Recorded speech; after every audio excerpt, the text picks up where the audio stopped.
G'day and welcome to the Ball Boys Fantasy Basketball Podcast. It's official. We're starting Season 3 with our best players in fantasy basketball first round mock draft. Let's go! Jordan open. Chicago with the lead. Bryant to shot. Not a game. We talking about practice. LeBron James with no regard for human life. Anything's possible. Back out to Allen. His three-pointer. Bang! Curry for three. Wow! Unbelievable. Making it rain in New York. We the North are now we the champions. Not the destination, it's the journey. Mamba out. G'day and welcome to the Ball Boys Fantasy Basketball Podcast. I'm your host, Mitch Casey, and you can find me on Twitter at BallBoysNBA and on Instagram at BallBoysFantasyBasketball. Joined for the last time this fantasy basketball preseason before he goes away on a very enviable holiday in Europe, international scout, fantasy analyst, and guru, and my good friend, Callum Mack. How are you, man? Look excited. As you know, I ship off next week and I will be traveling to Europe to go see, as you said, I will scout all the good players over there. I'll come back with some grand knowledge on international players, maybe some draft prospects. Yeah, and you'll also be soaking up the good times and fun vibes as well. Let's make sure we're not getting that twisted. But no, it's a good podcast to have you finish off on today. We're going through probably one of my favorite pods of the year. It's sort of, to me, the unofficial or official, you could call it, start of the fantasy basketball season pod that we are doing today. The first round mock draft, or quote unquote the best players in fantasy basketball. So going through the players that we think should be the foundation for your fantasy teams when it comes to fantasy drafts. Again, disclaimer, today's podcast will be focusing on category leagues in a head-to-head format, 9 categories. So all your standard categories there: points, rebounds, field goal percentage, assists, steals, blocks, turnovers, threes, did I say? I can't remember, but all the standard ones. And I might be doing maybe a points league first round mock draft, maybe a roto first round mock draft later in the season, but this is going to be our early season. We're recording this on the 3rd of August, so still a lot of stuff to happen. You know, right now Kevin Durant is still on the Brooklyn Nets, so things might change, but it's always fun to speculate early on. And of all the things that will change, usually these first top guys are probably the least likely to move around too much because we know what we're going to get. They're all superstars. So without any more nonsense, let's get stuck straight into it. Starting off, we're going to go pick for pick. So Callum, you've drawn the lucky straw and gone pick number 1 here. Let me guess. It's Lonzo Ball here. Close. Look, maybe he's fallen to the second round these days. But look, the first pick, it's easy. He's been back-to-back years, I think, unanimous first pick. Yep. And I'm just going to have to do it again because there's no point not to. I'm going with the back-to-back MVP in Nikola Jokic, both fantasy and regular season MVP. You can't fold his game. 27 points, close to 14 rebounds, 8 assists, a steal and a half, a block a game with that incredible field goal as well. He just really has no holes in his game from a fantasy aspect. He is the clear number 1. If you have that number 1 pick, you have to take him. Yeah, I literally do not see a logical argument that you could make to me that you would not take Jokic number 1. I would take him number 1 in a points league. I would take him number 1 in a category league, in head-to-head, in roto. You throw in double-doubles, triple-doubles, whatever. Just take Jokic number 1. He is by far and away the number 1 fantasy player. It's not really close. Yes, Jamal Murray and Michael Porter Jr. should be back and healthy in this team. When they were healthy in the team the year before, he was still number 1, and he was still number 1 by a fair margin. This guy is just incredible. The only category that he's a negative in is turnovers. Again, you know my opinion on turnovers. And a slight negative in three-pointers made, but he's your freaking center. So I think you're doing all right if you're drafting a center and he's still getting you over a 3 per game whilst murdering and destroying every other category out there. So we honestly will not spend any more time on Nikola Jokic because Do you have an argument? Is there any possible way that you would take anyone else other than Jokic before we move on? You're a fool if you take anyone else. If you have the number one pick, you have to take him. That has to be why. Look, the turnovers, all these guys in the first round have high turnovers. It is what it is. That's what you get for a high usage kind of player. And I think you have to really consider the games played as well. And the way he plays, it's just not really an injury risk. That's why he's been so sustainable these past few seasons. Absolutely, yeah. So let's move on to the second pick. And this is where I think there will be some debate, because I think that the second pick this year is not a clear one. It would be different, I think, in points, categories, and roto leagues, but we're doing a category head-to-head league today. So for me and my preference, and I think I might have said this at the same time last year, and I did change by the end of the preseason, but for me right now, I'm going to be taking Giannis Antetokounmpo at pick number 2. Now, I think right now, again, August 3rd, very early on in the rankings, but on Yahoo, he's currently the 9th ranked player. So obviously a little bit of value I see in there. He's down that low because of his poor free throw percentage, but for me, you get Giannis, you're punting that category. He is consistently a top 2 or 3 player in a punt free throw percentage build. And I think when you are selecting your first round player, you're looking for something to build off of them. Giannis, it's super clear. You know what you're doing. He's someone, again, who plays a lot of games. He's consistent. There's no question marks. There's no new teammates or any changes to the roster. You absolutely know what you're going to get. He's in the prime of his career. He's one of the best players in the NBA. So for me, it's the safest option. It's the best option in my opinion. So Giannis would be my pick. What are your thoughts on Giannis at number 2, Cal? Look, Giannis, he usually falls around 2, 3, 4 in the past few seasons. I think one of the biggest strengths he has is that games played. Once again, he got 67 games played. That's pretty good for most of his first round picks, as I guess the norm is about 70 games these days. So it was only really a handful of guys ahead of him.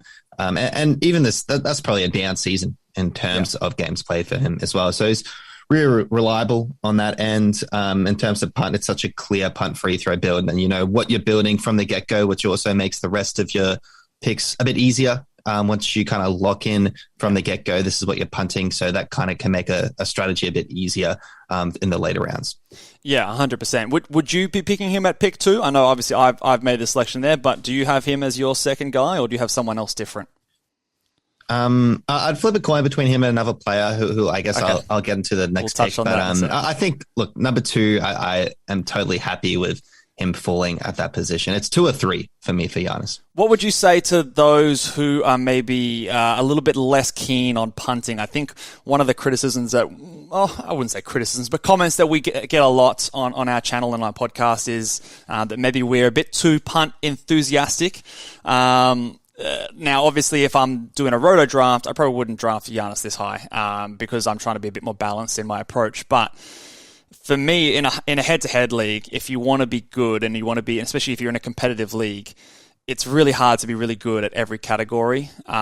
So for me, it's definitely a big strategy that I use, and we'll go through a lot of our punting strategy techniques later in the preseason. But what would you say for someone who's maybe going, Giannis, he was like the 10th ranked player last year when they're looking at the rankings on Yahoo? I still think, look, even if you want to make a balanced team and you still want to be competitive in free throws, which, look, you can do with Giannis, I still think the games played, his output in terms of points, rebounds, steals, and blocks, I still think it's better than a lot of these other guys. And just the fact, like, look, he shot 72% from the free throw field. It's just the sheer volume that really hurts you. But he had weeks where, you know, he was in the 80s. And when he's in the 80s shooting that volume, you are probably going to win free throws if you have a supporting cast that are competitive. So I still think he's worthy of this pick regardless, really. I would just lean towards a punt because that's, you got to kind of play to your players' strengths. And over the past few years, I've lent towards a 1, 2, or 3 category punt. Yeah, that's an excellent point you make as well, because obviously when we're doing head-to-head, we're looking at week-by-week sample size. So 1 week he might be a 60% shooter, 1 week he might be an 80 or an 85% shooter, and it all kind of balances it out. So always do keep that in mind, and it's never a bad thing if he improves his free throws. Like, I think he has shown signs of improving. Like in the playoffs, we saw his free throw rate definitely improved, and I think it obviously is a point of emphasis for him. So it wouldn't shock me if he came out and instead of shooting 72% this season, shot high 70, 77, 78%. Wouldn't be a complete surprise, and that would definitely go even further to boosting him up in a standard 9 category ranking. So there is upside from that ranking point of view as well. Let's move on to pick number 3. Who have you got with Giannis and Jokic off the board, Cal? So the third pick, I'm just going to have to take Steph Curry. Interesting. I still like Steph Curry here. He had a bit of a down season, honestly, towards the end of last season. The first quarter, him and Jokic were really battling for that number 1 position, and that is kind of worth noting, I think. Draymond went out, which I think probably maybe affected his efficiency a little bit. He obviously creates pretty good shots for him. You hope that this team comes back pretty healthy. You got Clay stretching the court and making life a bit easier for him for the whole season. So I think these Golden State guys have that championship kind of being their chest out. They're going to go for it again. I don't see it as a huge risk that he's going to really rest games. He played 64 games last season. I think he'll play about the same, just on average for these kind of first and second round picks. So Steph Curry for me, amazing at 3-pointers. Obviously, that's why you get him. Gets his 25, 5, and 6, steal and a half a game as well. Pretty good shooting splits from the free throw line. And I think, as I said, that field goal should come up. I think that was a down season.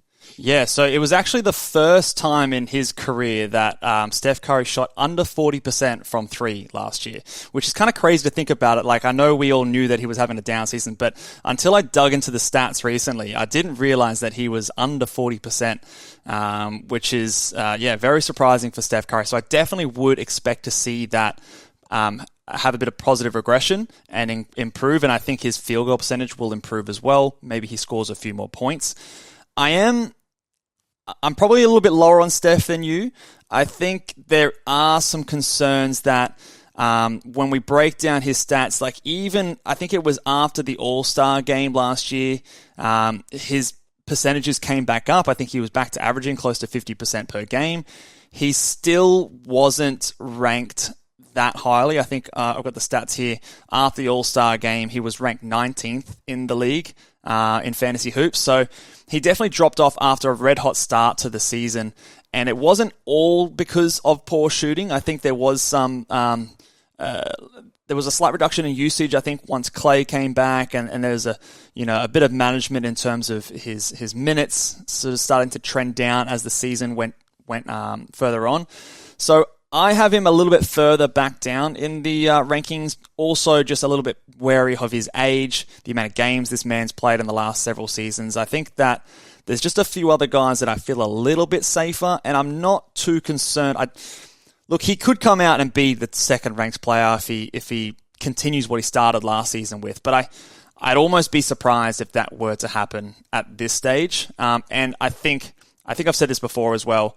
Steph's best category is his, obviously, points and threes, and threes are probably one of the easiest things for us to find later in the draft.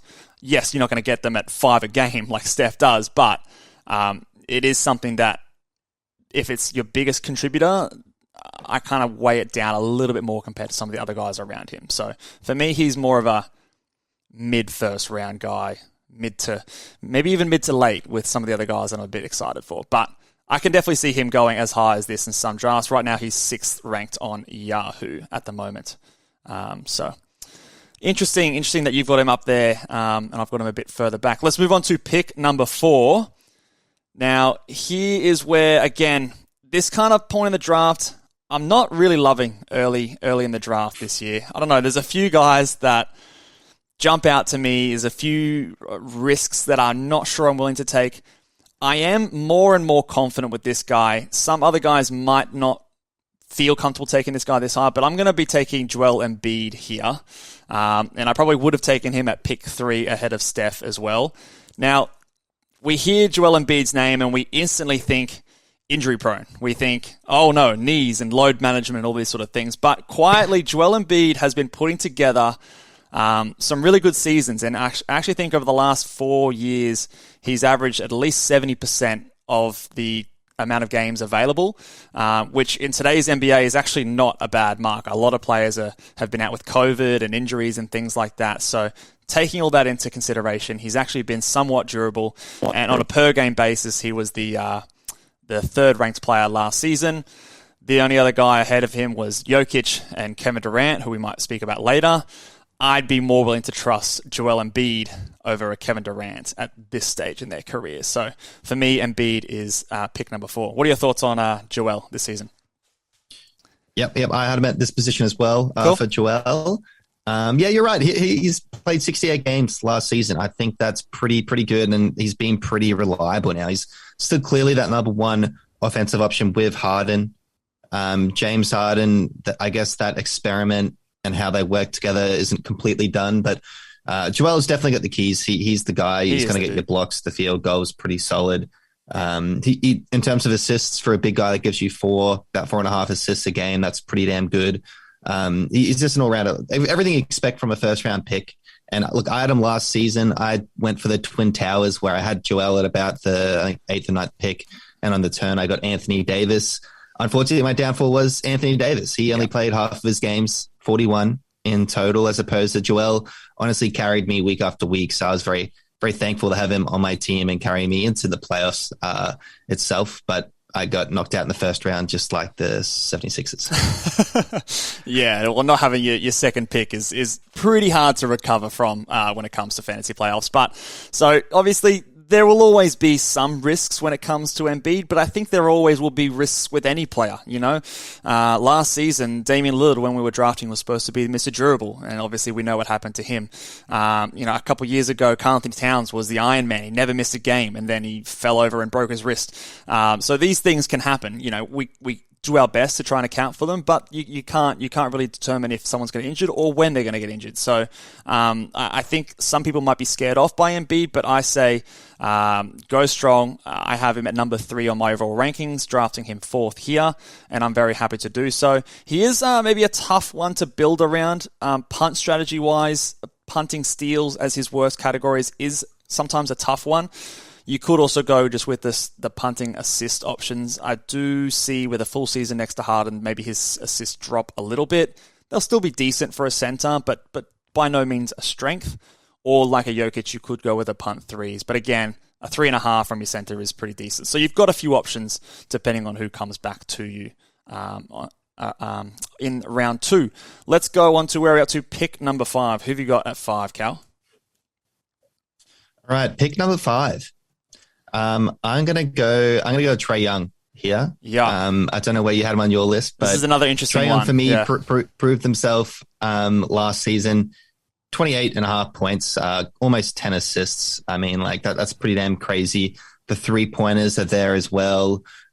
He's putting up similar output to, I guess, what James Harden kind of did in previous past, just because of that free throw percentage as well as through the roof, really carries you quite nicely in that category. So I think he's proved himself to be taken in the mid-first round this time around, and kind of definitely jumped over a few people in my mind. In terms of point guard, obviously there's some good kind of punt bigs builds you can do, and you can really base that around a Trae Young. The categories that hurt you, obviously it's turnovers, steals, blocks, the defensive end, but you can make up for some of those in the later rounds, I think. So there's different ways you can take him, but the reason I pick him, you got points, you got assists, you got threes. You're going to be competitive in those categories. Free throws as well. And the field goal doesn't quite kill you either. Yeah, he's improved there a lot. On a week-to-week basis. Yeah, he has actually improved a lot in that category. I am interested. Now, I might have had him around this spot before the DeJounte Murray trade. But after the trade from DeJounte Murray to join him, do you see him... Obviously, maybe not a huge decline, but do you see him sort of being affected by that much at all? Or do you sort of think that being as young as he is, he's still got a bit of improvement? Or how do you sort of see that coming out? I still think the usage will pretty much be there. They'll stagger them a bit. But DeJounte Murray isn't really a scorer. He put up 21 points a game. Yeah, I can see him putting up about 20 points again. And I see Trae Young being around pretty much that 28-point mark. And he's still the number one offensive option They just needed someone else to carry that load when he was off the court. And he can also play a bit more off ball, hit some threes. But I still think the points, assists, threes, and free throws are there. I still think that they'll be there. I just worry that maybe instead of 28.5 points, he's scoring 26. Instead of 9.7 assists, it's 8.5. Maybe he doesn't get to the line as much. Just enough to sort of knock him back a little bit. And I think that that's just because all of his value is on those usage-driven stats. The fact that he doesn't get a lot of steals and blocks, rebounds, stats you get when you don't have the ball in your hand, means that he is susceptible to losing a chunk of value, even if those numbers come back a little bit. I definitely still think he's a first rounder, absolutely, but where I would have probably been taking him about here now, I probably just have a few spots back. So he and Steph are actually quite close to me, depending on if you maybe want a few more assists, or if you may be looking for a few more threes and a bit more reliability and certainty on what you're drafting here. But by no means is he definitely. I still think he's a first round. Some people might be worried that he falls further back and outside the first round. I'm not too worried about that, especially if you build around him correctly. He's still going to be a stud. So definitely agree there. Let's move on to pick number 5. Now, to me, there's a couple of different ways I could go here, and this is the point of the draft. I really don't like this point in the draft. Depending on how it goes here, I'm gonna be taking Kevin Durant here at pick number 5. At pick number 6. I hate every bit of it, but the man is too good. He's just too good to go any further. He's the second ranked player on a per game basis last year. Obviously, he didn't play that many games. I think 30. How many games did he play? 55 games in total. Okay, so he actually probably played more than I remember. But just getting up there in age, 34 years old. What team is he going to be on? Is he going to be pulling a Ben Simmons and sort of holding out on the team? I don't see Kevin Durant as that kind of a guy. I think he loves to play basketball. So, I don't know. There's just a lot of question marks with him. Like, is he going to have Kyrie there? I think if he plays per game, he's a top 3 or 4 player. Easy. It's just about how much is he going to play. I think with a few other question marks with other players, and no one else can really challenge him on a per-game basis, I think that this is where I'm happy to take him, but I'm not comfortable about it, and I'd want someone pretty safe with my second pick. What are your thoughts on KD?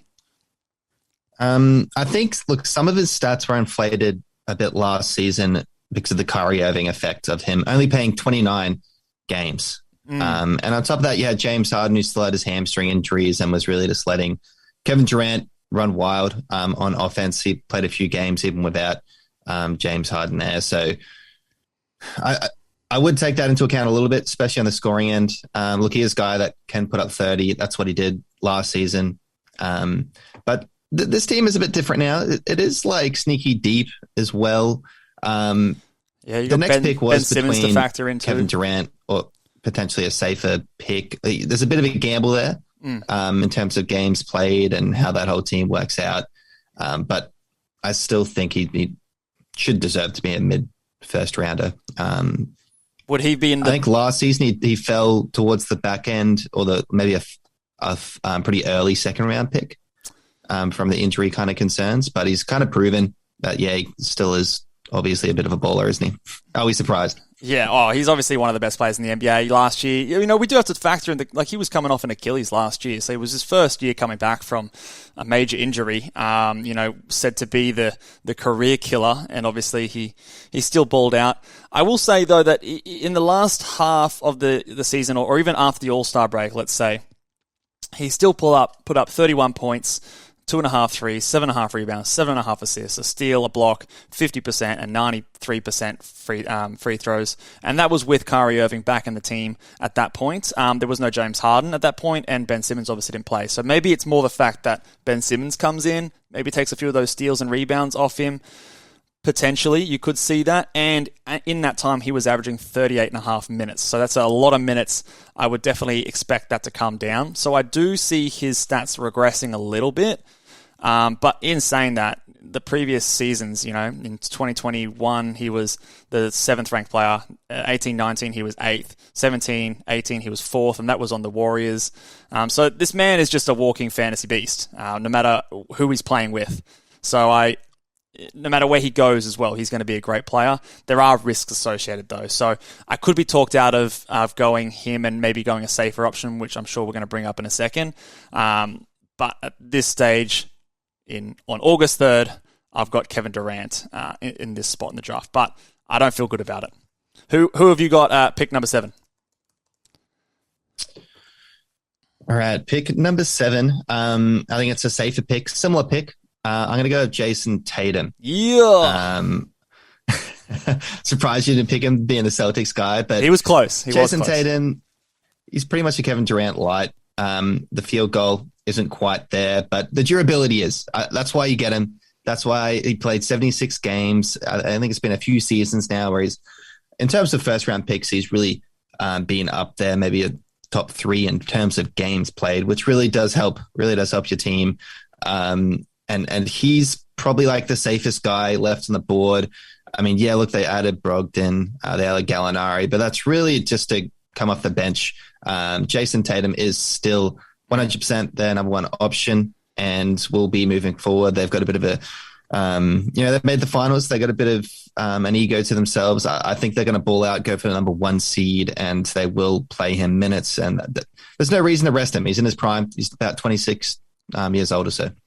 Yeah, so Jason Tatum, I've been looking into his stats recently, and one thing that really jumps out to me was the difference between his first half and second half of the season. We all know the story of the Boston Celtics, and what were they? They were 24 and 23 or something halfway through the season, around Christmas or New Year's. And then the second half of the season, they went on a big run. And a huge reason of that was the fact that Jason Tatum played out of his mind. He was, in the last 2 months, the 6th ranked player in fantasy, and in a large part because, like you did mention before, field goal percentage, might quite not be there. For the last 3 months of the season, he was shooting 49%, and for the last 2 months, it was over 50% per game, and averaging 30 points a night as well. So, and those minutes all consistent. So it wasn't an increase in minutes or role or anything like that. It was just the fact that he was playing better and the team was doing better as a result. So to me, the fact that he's so young, he's still improving, I am willing to bet on us seeing second half of the year Tatum more so than the first half of the year Tatum. So I think this is the perfect sort of spot to grab him, and you could easily talk me into drafting him over Kevin Durant personally because, like you said, he is a bit safer. And if we do see the second half of the year Tatum, that's pretty much Kevin Durant numbers anyway. And it just helps that he's a Celtic too, so you get extra bonus points for that. So shout out to him. The only thing I will say about Tatum, though, he is a bit of a tricky guy to build a punt team around because he's so good across the board. If you're drafting him, what are you leaning towards in terms of your punt strategy, Cal? Yeah, it is kind of tough. He's a bit of an all-rounder, so you could even just go for the all-round build to address some of those hateful comments that you mentioned beforehand. He's a great roto guy. Otherwise, in terms of field goal, you just touched on that. It did make a bit of a leap, so maybe it's silly to look at that. Turnovers are great. There's no point doing anything like that. Blocks and steals, maybe on the defensive end, you could potentially punt assists as well. But yeah, look, he's pretty solid all round. There's no real clear. Maybe if you get to say pick 5 or 6 and you see a lack of blocks on your team, you could just kind of scrap that and keep moving on.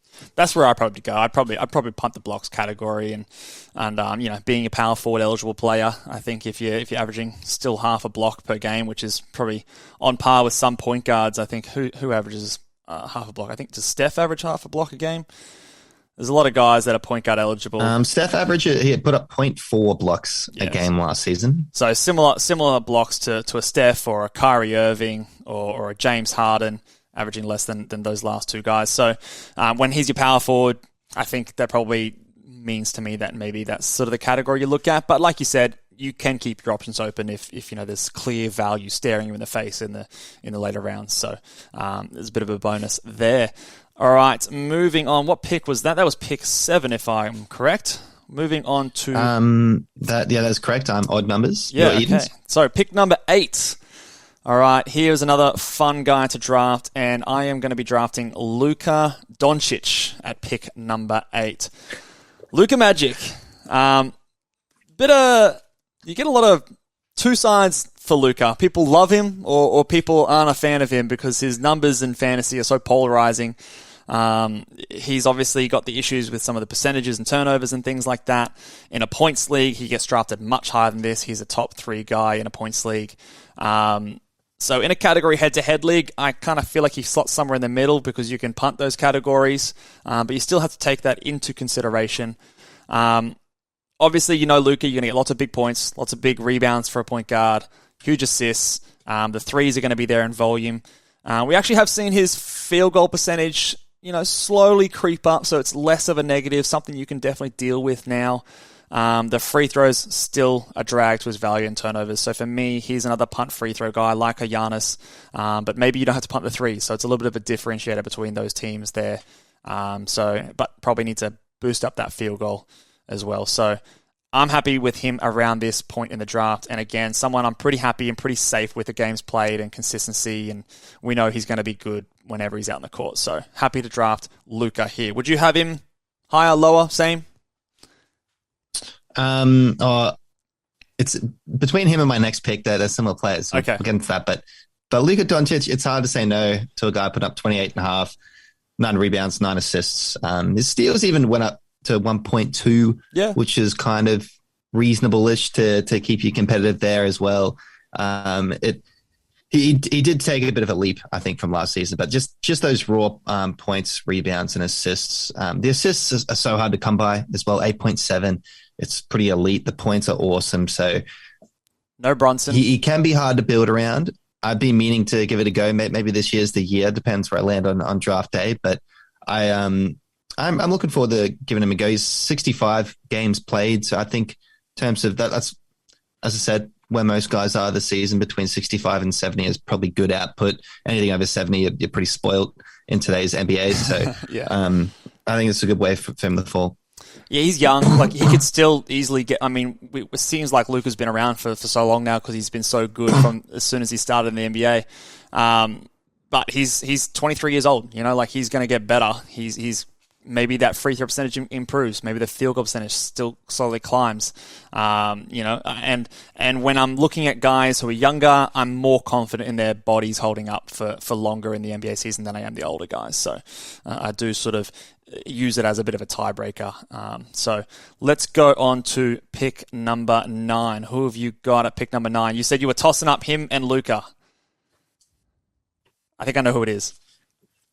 All right. I'm going to take LeBron James. Oh, okay. Different to who I thought it was. Okay, go on. I'm taking LeBron James. I think it's a similar output to Luka, except it's way better field goal. Like incredible field goal. Yes, look, you punt the 3 throws. The man, put about 52.5% from the field goal with a fair amount of attempts as well. The points, he put up 30. Yeah, look, AD was gone a bit. The whole Russell Westbrook thing was a bit of a disaster, but I just think you should never doubt LeBron James on a per game basis. He was 4th last season. He only played 56, yes, but they kind of let him rest the last end of the season. He would have been in the 60s, or at least 60, I think, in terms of games played. And he's your classic, once again, punt free throws, LeBron James. You can't go wrong. Now, are you concerned that I know it's LeBron James. I know some would say the GOAT. But are you concerned that he's going to be turning 38 this year? Like 38. He's like, this generation's Kareem. He's going to be durable, I think. I think he'll play till he's like 40, honestly. He's just... 40's not far, man. He's 38. I'm just not going to doubt him unless I see it. Yeah.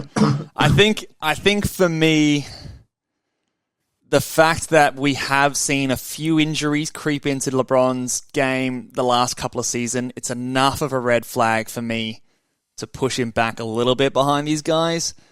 But like you said, he was the 4th ranked. Like I think I might have said at one point last season that LeBron James might not be a second-round player. But obviously I was wrong. I don't think anyone really predicted him doing this. The blocks were a big boost to previous years. I think he was playing a lot of center when Anthony Davis was out. And their roster sucks, man. Like, the Lakers roster is so bad.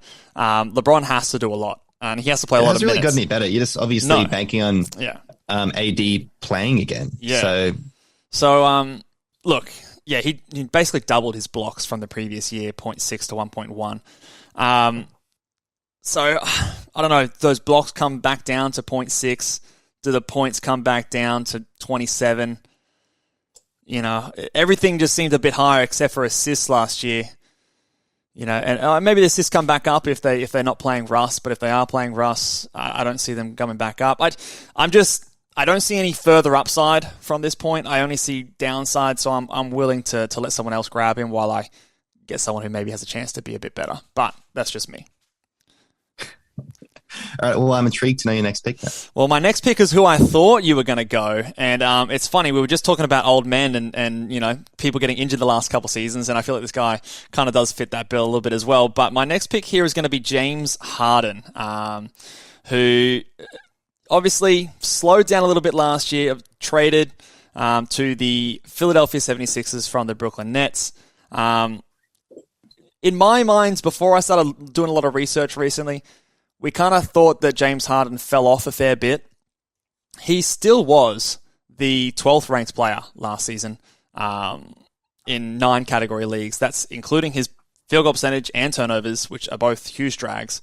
As soon as you punt that category, he was the 4th ranked player.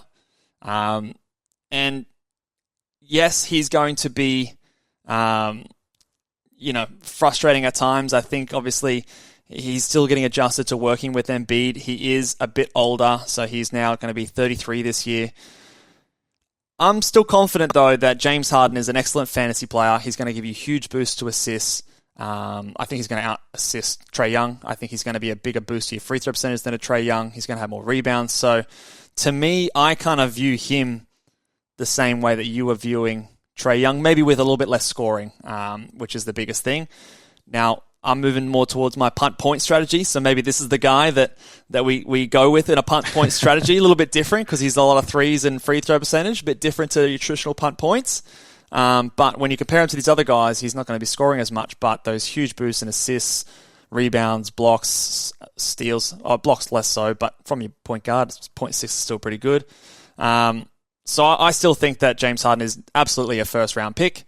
And I think he might be getting slept on in drafts so far this year. What's he ranked on Yahoo at the moment? He is the 11th ranked guy. So for me, picking here at number 10, I guess, maybe is about where we have him. But I've got him a little bit higher in my rankings. What are your thoughts about James Harden? Yeah, the points, like I was considering him and LeBron. Yep. And I'm just looking at the raw numbers. And LeBron is almost putting up like Luka Doncic kind of stuff, but with better field goal. Like, they both have that free throw percentage, yes. You could say Luka's more durable plays, obviously got the potential to take another leap. But LeBron's LeBron. James Harden dropped to 22 points a game. So if you take him, you really are seriously considering punting points, which is weird to say about James Harden, considering years past he was leading the league in scoring. Yeah. And also the field goal, 41%, it was pretty atrocious. And it's not like that came with a lot of threes. It was only 2.3 3-pointers a game.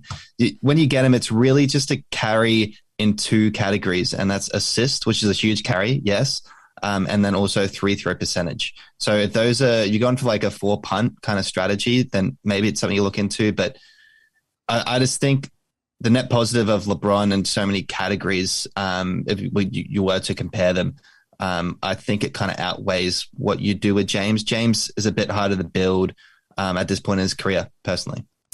Fair enough. I would counter by saying that he averages more steals than LeBron. The rebounds are pretty close. What's the threes like? Are the threes close?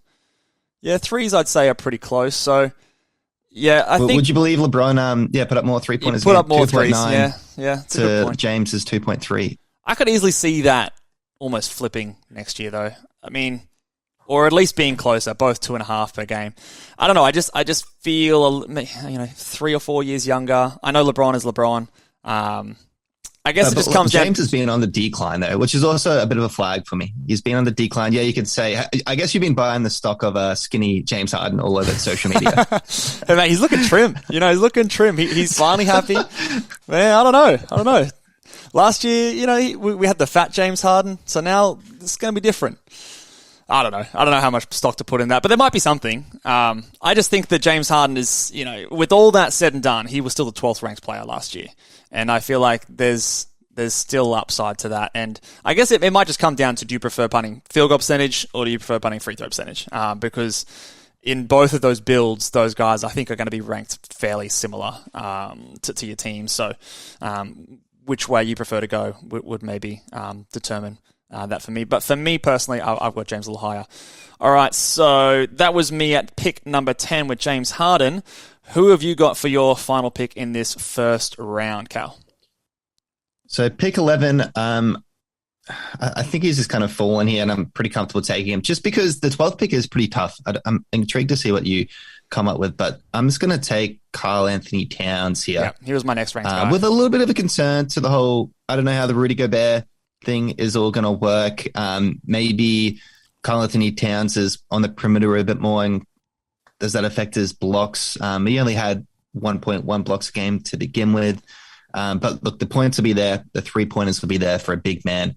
The field goals definitely, I still think, be there. Look, maybe it might drop a bit in terms of he'll be shooting more threes, but it still is pretty elite. I don't see it taking a huge drop. I think the overall output, it's really just going to be maybe a little bit of a knock to the rebounds with the Rudy Gobert addition. Yeah. But the usage is there. It's not like Rudy's an offensive player. No. It's just kind of like rebounds and blocks. And I still think that blocks should be maintained. So for that reason, he was the 8th guy last season in terms of ranks. Yahoo has him at the 5th in preseason. So he has fallen a fair bit. There's the argument that, look, maybe Anthony Edwards takes a step as well as a negative for him, which Anthony Edwards, I do expect him to take a step, but I think in terms of the full, he plays 33 minutes a game. He's still got a very, very high usage percentage. Yeah, I could even honestly see those minutes increasing. They sacrifice a lot of depth to get Gobert. Obviously, we've talked about the trade and previous pods. So, they gave up a lot to get him. So I think that he's going to definitely still need to be playing a lot of minutes. The shift to power forward is going to be an interesting one to watch. I'm very intrigued to watch it just from a basketball point of view. I know you are less enthusiastic than I am, but I think it can work. I agree that I think that his field goal and rebounds are going to drop. I think the blocks might come back a little bit, maybe just around that 1 or just under a 1 a game, but not hugely impacted there.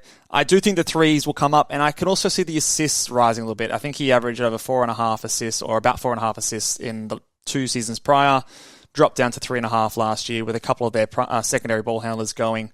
I think he might get a bit more of that responsibility. So I think overall it's a net negative, but not much. I don't think he's going to be impacted. For me personally, I have Trae Young being impacted more by the arrival of DeJounte Murray than I have Cat impacted by the arrival of Rudy Gobert. Just the way I see it playing out, but it will be an interesting one to watch. And I think that he's durable. Outside of that weird wrist injury he had one season, he's someone who you can rely on and playing a lot of games. And I think having a really good center, because when it comes to the second round, there's a lot of good guards that are still going to be left on the board.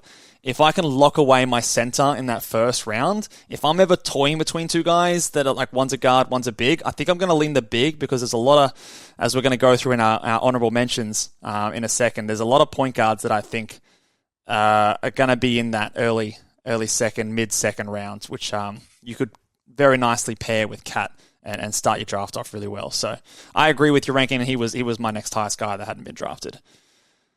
Karl Anthony Towns at 11. So, yes, you mentioned this one is going to be an interesting one. I think, for me... There are a lot of guards out there. There are a lot of guards. Touch on that. It's a tough choice, this one. I'm glad that you left the 12th pick to yourself. Yeah.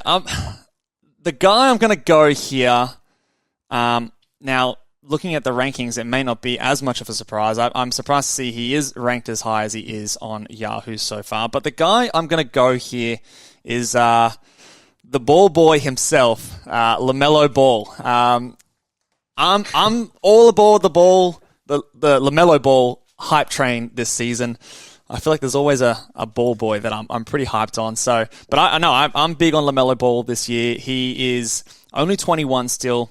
Obviously, he's someone who, with the unfortunate situation that is Miles Bridges, I think is going to be a beneficiary of. Maybe getting a little bit more usage, maybe increasing his scoring, potentially getting a little bit more in the way of rebounds and some threes potentially. We know he's a great assists and steals guy.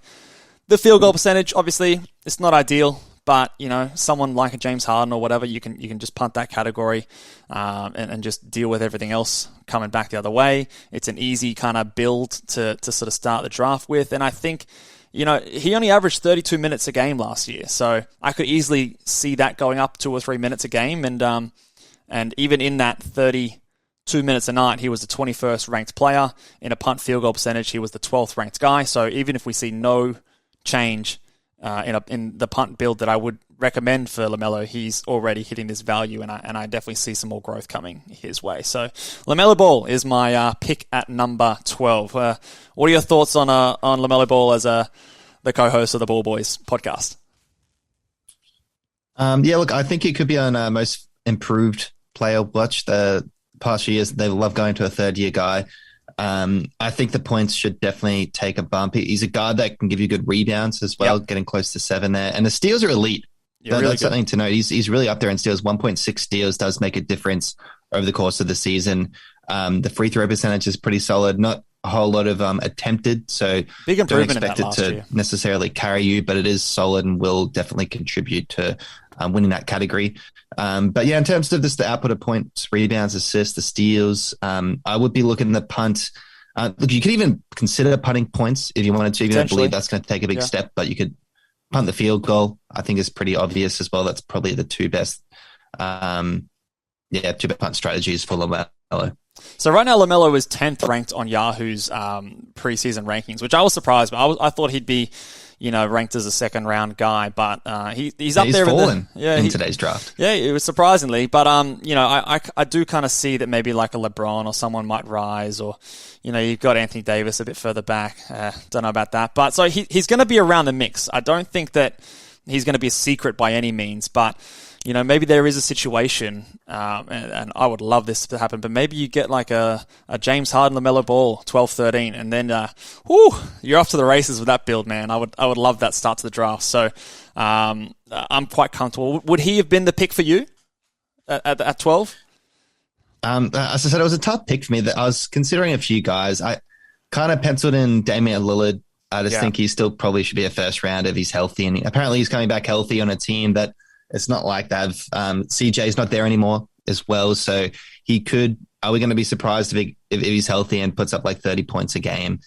He's kind of done it before with more talent around him. So Damian Lillard for me is definitely worth a shout out. It's really just that injury concern. But LaMelo, he's got a few categories on him in terms of rebounds and steals. Is definitely a fair bit better. It's only really the points. And I guess the threes that Damian Lillard has on LaMelo, they both kind of work the punt field goal build as well. So I think you get a bit more volume in the free throws from Lillard as well. In terms of other maybe noteworthy guys, Ja Morant is up there on Yahoo. He did too early for me. Close out the season pretty well. He averaged 27.5 points a game and close to 7 assists. So that's pretty, it's hard to really look away with that, especially with the field goal percentage. If you're thinking that he's just going to maintain that and carry it over this season, maybe he's worth a shout out. Is a bit tougher to maybe build it with, but he's worth definitely mentioning. Kawhi Leonard, I think it's just the injury blanket. Unfortunately, he'll never quite be a first round pick unless he proves himself. But Kawhi Leonard can put that kind of value if he is healthy. I personally would be taking him in the second round. The only other guy, I guess, worth noting, you could say Bradley Beal at this position as well, but he had quite a down season last year. It's hard to really justify it. What about our boy and fantasy favorite? Oh yeah, of course, DeJounte Murray. He was on my list as well for consideration. Yeah. So DeJounte Murray, the steals will definitely still be there. I think the points, he only put up 21.1. He's a great points guy. Yeah. So if you're going to lean into that strategy, he is really worth a first round pick. But I do like the usage would definitely be down. There's no way he's going to put up the same amount of assists that he did out in San Antonio. Yeah. So that's something to consider. His points even might take a bit of a knock as well. Field goal could go up. There's a bit of a positive. Turnovers will go down. So there is some kind of light at the end of the tunnel. But I think DeJounte had a 12th pick, punting points. I think it's a reasonable pick as well. Yeah, I think he's all right. I was actually going to go somewhere else. I was going to say another guard who was a risky pick. What about Kyrie Irving as a play? Now, he's not everyone's favorite name, but you can't deny the fact that the man he can put up fantasy stats, and when he's playing, he's a producer, and nearly came in clutch for you at the end of last season after accidentally drafting him in our draft with a shot clock violation. But fifth ranked player last season, and he's obviously been a permanent monster before. I think he was kind of like an early second round guy until the vaccination news really started to heat up to the end of the last season. But the year before, he was a third-ranked player. The year before that, he was a sixth-ranked player. The year before that, he was ninth. But I'll read out the games played. It's 29, 54, 20, 67. So obviously not the most reliable player, and it's always something with this guy. But in saying that, if he comes out and plays 70 games, and you're getting the fifth-ranked player at pick 12.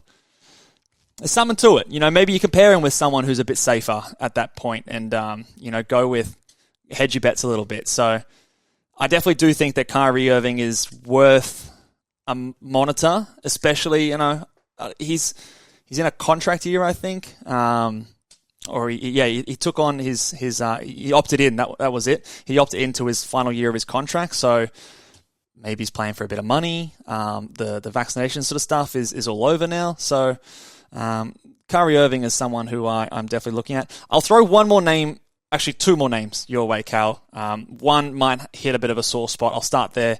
What about Anthony Davis as someone again, like a Kyrie Irving, permanent beast, but, reliability.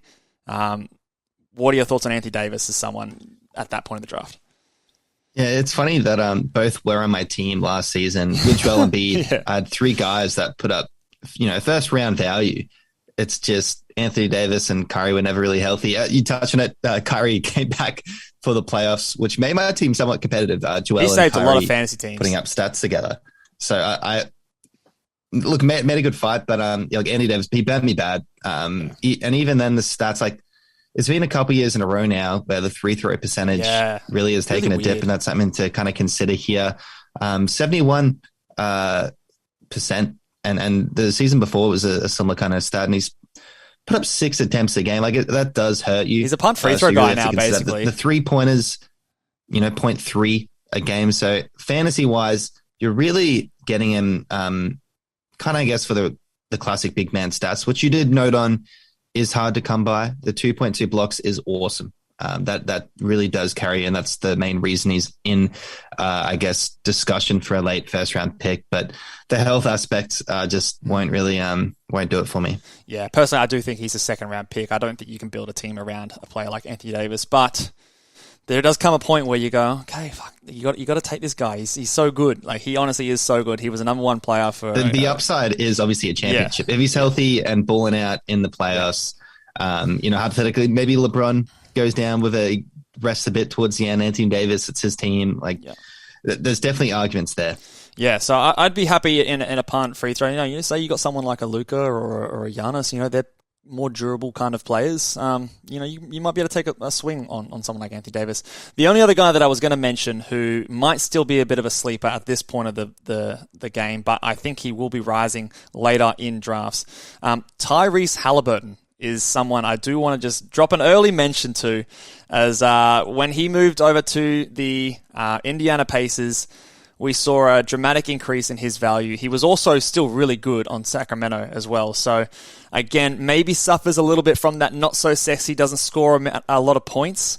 So in my punt points that I'm really keen on this year. He is someone who I think fits the bill really well, but in punt, so his worst category is actually rebounds. So a bit of a tricky one, but also you could do the blocks thing as well.